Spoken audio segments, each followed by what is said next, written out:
Welcome to our Blue Margin Expert Insight series. We're glad that you could join us here today. This series is for mid-market companies and private equity firms who are looking to more effectively use data and dashboards to accelerate growth and profitability. My name is Greg Brown, BI consultant here with Blue Margin. Today on Expert Insight series, we have the privilege of introducing practitioner and researcher Dr. Jack Nestell. With 3 decades of business and IT leadership across multiple industries, Jack has served as global CIO, board member and advisor, executive director of IT, vice president of IT, and IT security officer. As managing partner of Nestell Associates, Jack is an ERP practitioner, researcher, speaker, and academic. He received his doctorate with a dissertation in ERP organizational change from USC and regularly contributes to ERP research, books, and articles. He also hosts the popular ERP Organizational Change Journal podcast, which we'll link here in the show notes. Nestell Associates, as an IT and change management firm, partners with private equity firms to drive ERP optimization and digital transformation projects.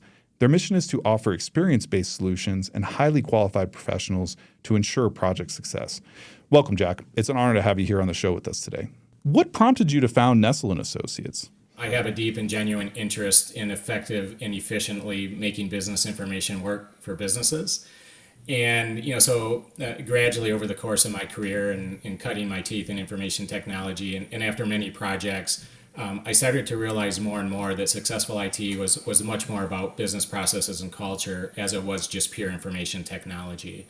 And so this, in combination with the fact that there's a demand for such interest in quality services in this space. So I would say, that's part of it. But in addition to that, as you folks are aware, ERP organizational change can be a time of high stress and business disruption. But my question has always been, well, why is that the case? Does it have to be this way? And can we as practitioners positively impact and improve ERP organizational change? And so those were the primary questions that kind of motivated me early in my career, and that ultimately led to Nestell Associates. But I would say that successful assimilation matters because evidence demonstrates in objective research and case studies and articles that ERP failures and challenges are extremely costly to U.S. organizations. I got into the research, quite some time ago, years ago, more informal at that time, but ERP research continues to look at the problem of through different lenses, right? Through different fields of study, different models, different perspectives. And so really for NNA, it's not just about the practice, it's the contribution to the ERP organizational change field and contribution to ERP organizational change success, which ultimately comes through learning and sharing and being honest about the realities of the practice. It's interesting because you hear that so much anecdotally. ERP implementations have to be difficult. They are by necessity super expensive and they drag out. It makes complete sense to say, wait, does it need to be that way? I think we can improve this process given how essential these systems are for businesses and to move forward. Now, Jack, I know you have a real focus on private equity-backed companies at the firm and a lot of experience working with these companies at different periods in the hold, I would imagine. What have been some of the bigger surprises to you along the way as you've worked with private equity-backed companies on ERP implementations in that process? Yeah. Well, I would say first, and maybe I'm not sure it's a surprise as much as it is a trend or a common denominator, but just the consistency in the private equity pain points. And one is almost by definition of the value generated by private equity is that there's a significant need for timely, accurate, and reliable business information improvements, right? So, and this doesn't always require a new IT revamp or a large-scale ERP organizational change because such improvements, can also be addressed by business intelligence tools and dashboards and, layered on top of your ERP. But at the end of the day, I think this is how you would distill NNA's value add to our clients is just reliable, timely, accurate business information is really what it's all about. But maybe one thing, Greg, and maybe this is one surprise in general, is the variance of the focus placed on the value of culture during large-scale IT and ERP organizational change efforts. And, I will say that some PEs are just spectacular, how much value they place on culture, and some maybe not so much so. And so, but I think those private equity firms that really think of organizational culture as more than a buzzword seem to be doing the right things in general. And that is, they don't just discuss it, they take tactical action. They really want to understand, they want to assess, they want to discuss culture in meaningful and productive ways. And so there's definitely a variance between, different firms in the way that they think about that. And that was a bit of a surprise for me early on. Almost like some, talk the talk, but others actually talk the talk and then walk the walk in terms of having cultural standards and making those tactical decisions and changes, even when they see that those cultural standards are not being upheld. I can only imagine how beneficial that is when you have the right kind of focus on culture and right behaviors in the firm, and then how that translates into helping that ERP migration or implementation process as well. So switching gears a little bit here, Jack, it's obviously the work and the implementation and helping companies with the selection of ERPs extremely varied. But what kind of processes do you use when you're working on ERP migrations and implementation projects, as far as helping companies make the right decisions and then with the actual process itself of implementing? Yeah, important question. And I do agree. I think it's maybe a bit of a loaded question because it's very contextual and it varies, but very, very important question. But I will say, Greg, that from a project management perspective, I believe in the brass tacks. I think the success is in the details. And I think this is probably a topic that's worth its own podcast, to discuss everything from project initiation, planning, execution, monitoring and controlling, project closing. All that deserves careful attention to detail as a non-starter. But then I also think that it's not only based on knowledge, understanding what those are and being good at project management, but it's also a bit of an art, right? And but I think this idea of effective risk management, effective resource, time and cost allocation, effective team communication, quality control, etc. It all starts with very good tactical project management. But I would say, Greg, that tactically the general process varies, whether it's an optimization, a migration, or an implementation. So we use various methods, best practices, principles, kind of a mix of all the above. But so for example, work stream structures, value stream mapping, Gantt charts, critical path method, CPM, waterfall, agile, Kanban, Scrum. We use all that, and again, that would be another fun conversation. But I would say even from a higher level, that there's kind of 6 steps or keys that with our general process, they're baked in because they're crucial for ERP migrations and implementation projects. So, I would say the first one is really understand the business in terms of mission, visions, and values. And don't just let that be a lip service, right? I mean, really understand the business from that perspective. And at the end of the day, ERP service and delivery needs to be closely aligned with the business objectives. So that's number one. And again, all of these 6 things I'll share with you here are just kind of baked in our overall methodology, the way we approach our business. And then the other one I would say is just general plan creation. And by that, I mean, when you create your plan, there's all these tactical pieces, how to properly do this and how to properly do that and the timing. But I think it all starts with being realistic, being authentic, and being honest. And don't be yes men, to get your foot in the door with a new client. I think that's a horrible disservice. The third thing would be determine how do we define success of the organization. And that's always a focus on us, whether it's an IT project, digital transformation or ERP organizational change. But don't let success become subjective. And I think you want to try to avoid that because that's a major danger, and that doesn't do any favors for your client.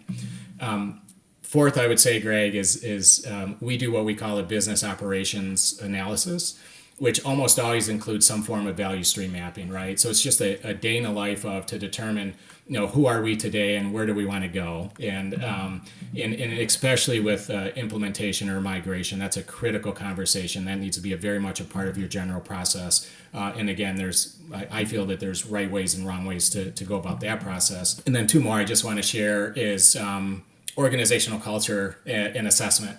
And that's a significant pillar of our practice, and I'd be happy to talk more about that. And then lastly, learning and development, or some organizations call it training. We call it learning and development, which again is another 1-hour podcast, but that's significant for us. And I myself and our team, and based on research, we really feel that a lot of ERP plans fail to substantially in that area. And Greg, if I may, I'll give you a quick example of what I mean by that. So when I say effective learning and development, that would be, for instance, even conceptual training. So we've had several clients in large, medium, small organizations, and where this conversation is very productive. And what I mean by that is, when you look at an ERP system, and what it's designed to do conceptually and how the value and benefits of an organization, right? So if you think of your business and the things that come in, your raw materials or whatever it may be that come in, you unload them from your dock and you ship the product on the other end and everything in between. Really at the end of the day, and just I'm simplifying a little bit, but if you think about the ERP transactions in terms of transactions being dollars, so they either represent one, the movement of a dollar or the transformation of a dollar, right? Yeah. And again, it's a little bit general, but it's very helpful to think of it that way. And then what happens is those transactions eventually, because they're dollars, they kind of percolate up to your finance. And in one way, shape, or form, they're represented in your P&L and your balance sheet, and it's used to make real business decisions based on that. And so the way to make that happen and the way to be successful is you have your business world, right? The way in which you do business, your business model from a physical perspective. You have your logical system here, which is your ERP system. And the more that you can align those in terms of timely, accurate, and disciplined transactions from one to the other, that's a very good thing. So that was just an example of when it comes to learning and development, those are things that if you assume that everybody knows, that could be a problem. But it usually turns out to be very productive and helpful once you start framing up, hey, here's our objective to improve our business. It comes right down to the transactions of the ERP system, right? That difference makes complete sense with how you explain it. There's just, I think that so many firms and other implementers look at just, training. We have to do that training. But framing that differently, I think, helps people get what the ERP provides and the value that it provides, helps them see that in a different light, in the correct light, I would say, as well. That makes complete sense. One more thing I will say, and I've said this before in our podcast, I think that the ERP organizational change practice has a lot to learn from other practices. And certainly we have a lot to learn from the learning and development community, the learning and development practitioners. And we really try to incorporate, those principles of learning and development into our program. But I totally agree. I mean, there's a big difference between training and you go into a class for an hour and you check a box versus making sure that training is effective and you can apply it to the floor. You can apply your training to the real world. Two very different things. And that's helping to maximize the value for businesses that implement an ERP, that make that commitment, that make that investment.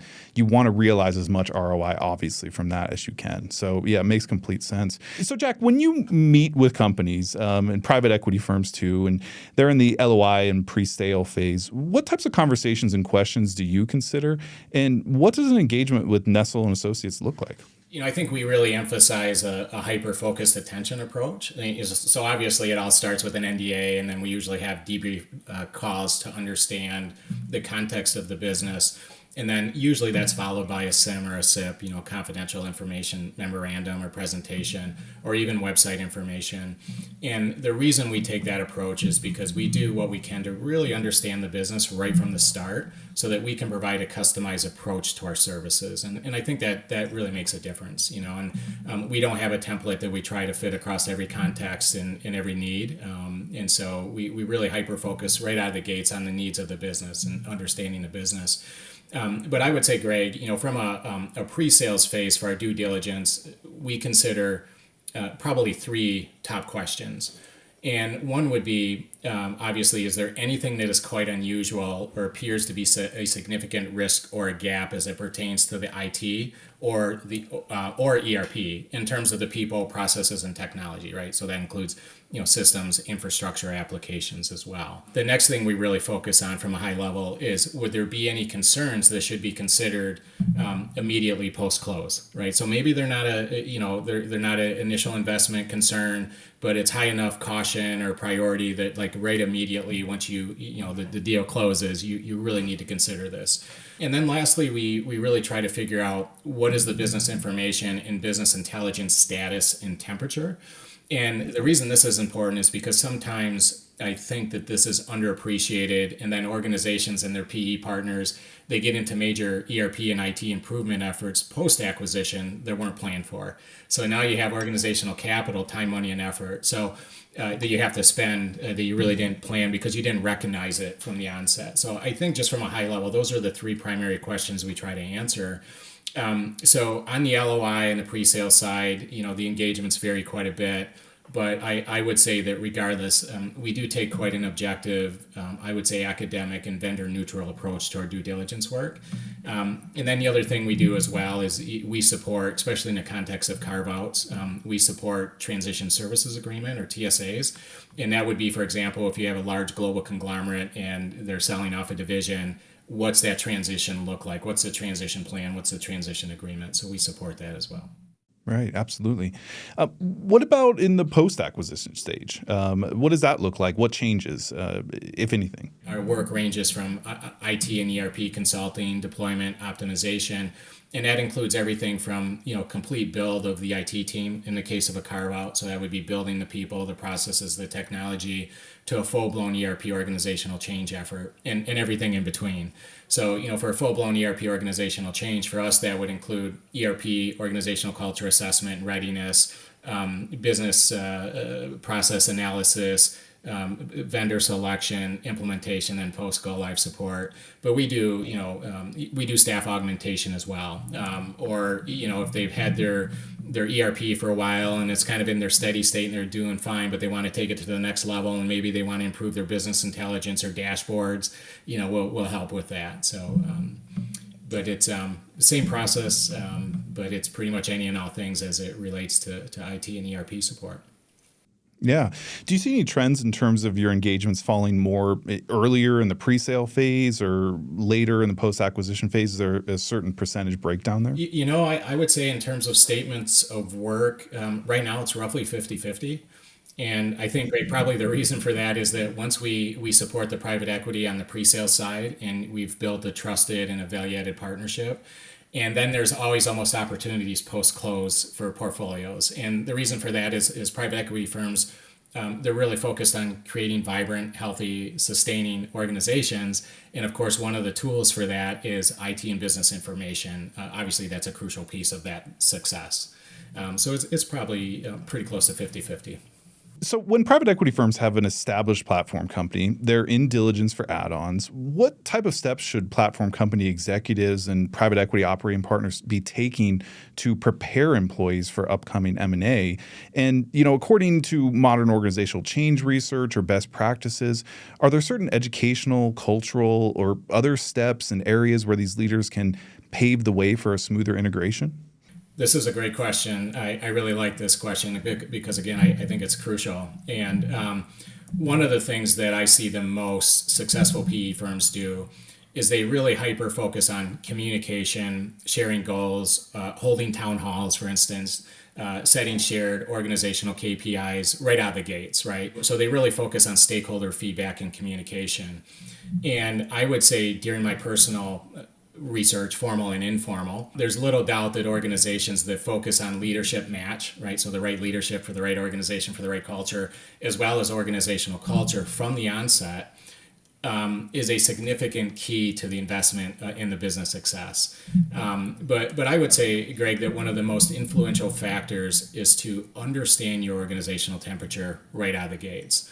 And so, for example, there's a model out there for measuring organizational culture called the Dennison model, and Dr. Daniel Dennison created. He's a friend, mentor, and colleague, but it's based on decades of research on how organizational culture relates to performance.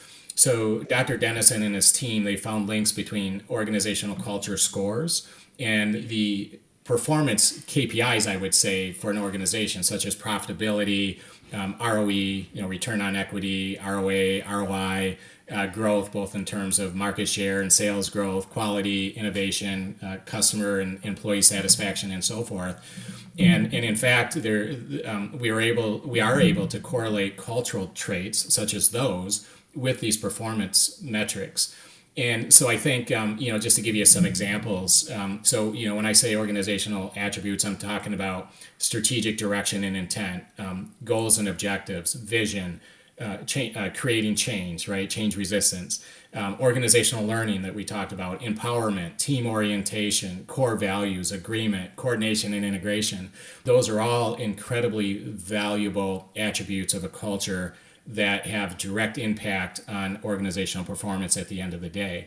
So then the question would be, Greg, if you can measure that and if you understood that, why would you not want to know that information so you can improve it if in fact it does create operational improvements, right?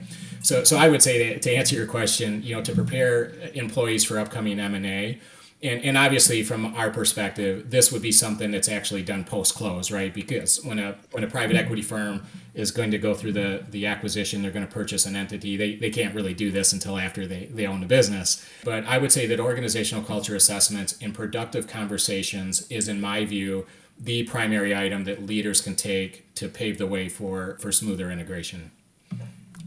Yeah, and it's also almost helping to understand where are the potential risks here in terms of specific considerations around M&A. What do we need to be on the lookout as far as where the organizational culture is right now, where we'd like it to be, but also where it is right now and what potential roadblocks and challenges that could create coming into M&A, it sounds like. What are some of the ERP organizational change success factors? In other words, when you observe digital transformation projects, what are some of the common markers that indicate a project is likely to succeed versus failing? What's important to monitor throughout that process? Another great question, Greg. I love it since I've spent years and years and years studying this. But I love this question. I really do, because in my view, I think it clearly starts with the right technology, right? Which is, by the way, a critical success factor. But that technical piece, especially in the context of ERP, needs to match the business model. And then it needs to provide the appropriate feature function fit, right? So in terms of ERP, Nestell and Associates, we believe that there's one best fit for every organization. So, but success goes way beyond technology, right? So as far as the critical success factors, I will say that usually people in organizations, they don't spend an incredible amount of time investigating causes and solutions if a real world problem doesn't exist, right?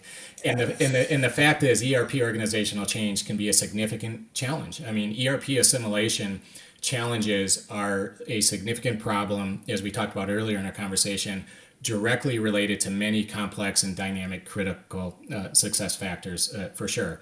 And in fact, Greg, the literature presents a common theme and suggests that organizations, the ERP organizational change research definitely has a common theme and suggests that organizations that become aware of, they implement, they put the appropriate emphasis on the vast array of these critical success factors will be better prepared and positioned with the organizational skills that they need to increase the likelihood of success, right? So I guess you could say I'm a little bit of an evangelist when it comes to critical success factors, and I'll explain more, but I really appreciate that question. But I guess you could say that the demand for improvement is driven by the supply. So there's research for a reason. It's a real problem, and a lot of people are spending a lot of time, money, and effort talking through this, right? So we can improve the practice. So, but I would say that often many of these critical success factors are truly overlooked within ERP implementations. And so the folks that tell you that they have a 100% success rate or that there's projects that go without a hitch, I would be cautious of that, and they may not quite understand the root causes of some of the issues. And then, I think that every project will have significant challenges. There's no doubt about it. And I think that any firm that tries to prevent any and all challenges and they expect perfection, like they have a magic wand or a crystal ball, I think that's a huge disservice. But I think what really the most important thing is how you manage and react to those challenges when they do arise. I think that's an absolute key to success. There's been a lot of great formal research from universities and organizations really studying these many areas of ERP success, focusing on many aspects of what we call the triad, the people, processes, and technology. Executive leadership style, leadership member exchange theory, organizational diversity, managing emotion, political dynamics, and vested interests, project management methodology, which might be a more obvious one for most people, stakeholder relationships, I think I already said that, leadership support, tech stack and architecture, organizational management skills, data testing, migration, end user training, which we topped on, and many, many more. And there's actually been studies on what causes project fallacy in ERP organizational change, right? So why are we over time, money, and effort? It's just really a fascinating topic, and there's a lot of good work out there. And I really think that you can't underestimate any of these, right? I think you need to understand what these are so that you're at least aware of them so that you can be proactive. And so I think the moral of the story here with this question is it's important to note that every company experiences these influences, right? All the ones I just read you and many more. And even though the organizations are different, but I think the key is that each and every one of these influences is there. It's in the genetics. It's in the DNA of every organization. It's in the DNA of every ERP organizational change project, but they vary in amplitude. So there's genetic disposition. Let's say for an organization, they all have this strand of DNA with all these influences, but they vary in amplitude as to what their real influence is. So, but all that being said, Greg, I would say that at the top of my list, understanding the leadership style, the organizational culture. 2, 3, being honest and realistic about what you're getting yourself into. That helps prevent project fallacy to begin with. And because if you set the wrong expectations out of the gates, you're in trouble already. That's a disservice. And then the brass tacks of disciplined project management, and again, effective learning and development. So that was a mouthful, but it's a very important question, and I do appreciate that. I think understanding the difference in amplitudes, the variance in amplitudes, where each particular company has strengths and has weaknesses, and how your team is interpreting and understanding that contributes and ties back to something you mentioned earlier. It's a process. It's almost as much of an art too, in terms of diagnosing and understanding where organizations are better positioned in certain areas than others for this sort of change, and then making sure that you're adapting your process and working with them collaboratively on that. Which, needless to say, that's where the experience really comes into play, and having seen this before, and having seen potentially even other firms going down the wrong path, or advertising that they have the magic wand when they shouldn't, and avoiding those things, and having that sort of experience in that area is just truly invaluable. So just touching on the subject of organizational readiness in general here, what type of assessments can organizations utilize to explore their readiness for digital transformation overall? Sure. And so, obviously, as I mentioned, for us, that's step number one, because it is a critical part of the process. And as previously mentioned, I would say you need to understand the culture, right? And then you need to understand the organization's kind of conceptual understanding of ERP, and you need to understand the stakeholders' perception of ERP organizational change.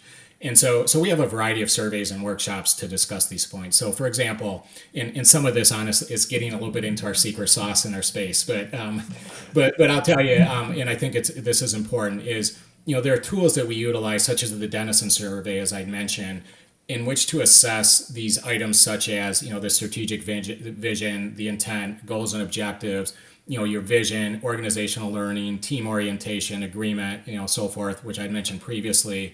And then we need to take that, which is abstract and often subjective attributes, and you make those concrete for productive conversation, right? And so that's number one in terms of readiness.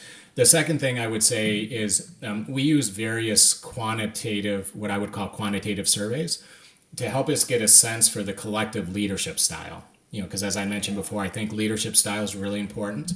And again, I think that's probably another 1-hour podcast easy. And then we deploy several surveys that we've had developed over the years to help us better understand stakeholder perception, specifically in terms of the current kind of state and the stakeholder understanding of the ERP process and expectations. And then I would say we also have a bit of a qualitative workshop to discuss the definition of success and KPIs that are used and needed to measure that success. And I think that this is actually that conversation with organizations, basically, what is success? How do you define it? What does that look like? Is actually one of my favorite questions at the onset of a project, an ERP organizational change project, because they range, and the response, it may surprise you. I mean, the range is just all over the place. And so clearly the organization isn't aligned out of the gates. And so the idea is to have a unified organizational agreement as to the definition, and to make that definition as objective as possible and as measurable as possible.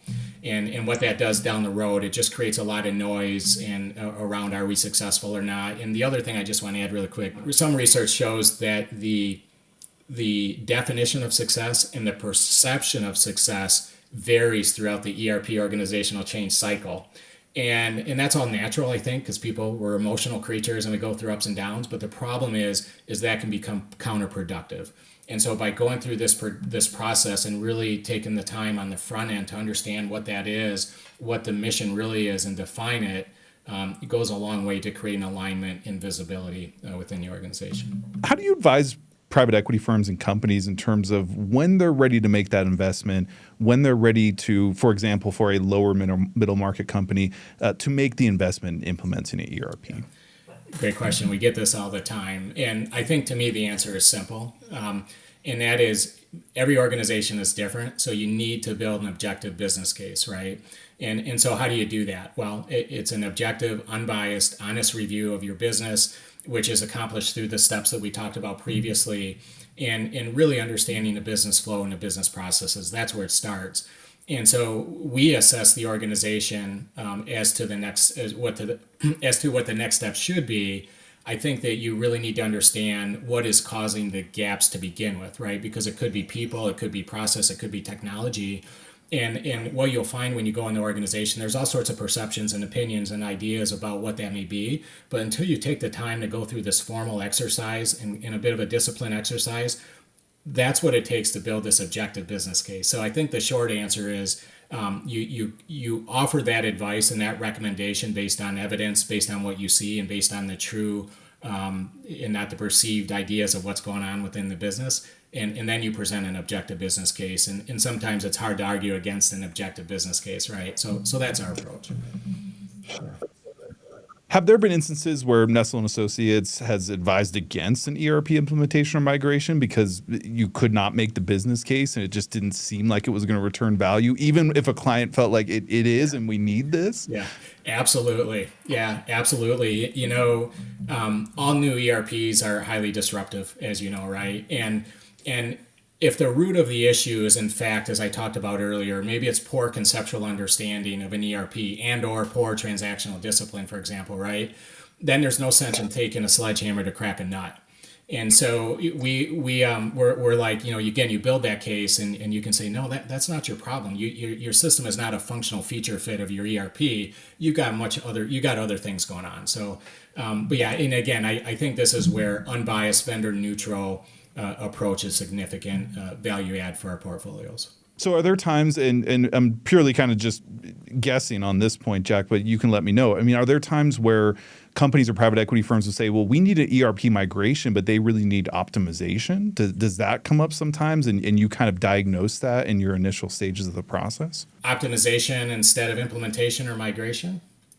Yeah, exactly. Yeah. Oh, yeah. And that you discover that for the client. Yeah. When they think it might be the other. They think it might be migration. No, this is what you actually need. Yeah. No, that's exactly right. Is why throw the baby out with the bathwater, and sometimes it's a BI thing, right? I mean, maybe you got the right system and you're doing pretty good overall with your transactional discipline, and everybody understands how the system's supposed to work.